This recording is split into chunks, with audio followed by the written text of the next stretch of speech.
Hi guys, mura at masarap na Japanese food ba ang hanap mo? Dito sa Molino, Bacoor, Cavite, matatagpuan itong Saku. Tara!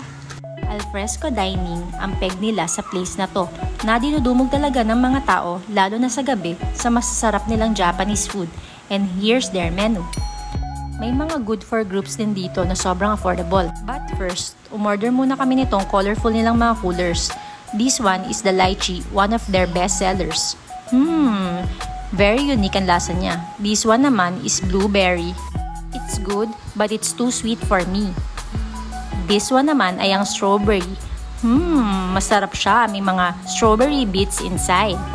And ang last ay ang apple. I think favorite ko na siya. Ang best sa akin ay ang strawberry at apple. Wow, eto na siya. Ang platter set 1 for only 800 pesos. Good for 4 na din siya. Try natin tong karage.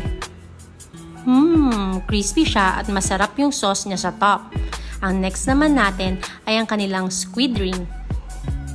Laki niya guys at malasa. Masarap din siya i-dip sa white sauce. Next naman natin ay itong crispy tonkatsu. Masarap siya. Yung nasa ibabaw niya ay parang sauce ng takoyaki. This one naman ay ang gyoza. Masarap siya. Crispy ng konti yung nasa labas niya, tapos malambot yung nasa inside niya. Umorder din kami ng ramen at ang galing kasi pwede nyo silang panoorin habang ginagawa nila ito. Oo nga pala, lahat ng recipe nila dito ay galing Japan.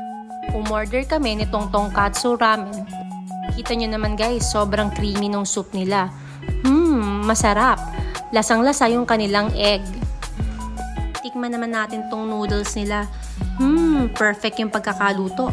Hindi masyadong malambot at hindi masyadong matigas. Sakto lang. Nako, siguradong babalikan namin to. At ito na nga, may pa-take out pa. See you on our next food trip. Bye!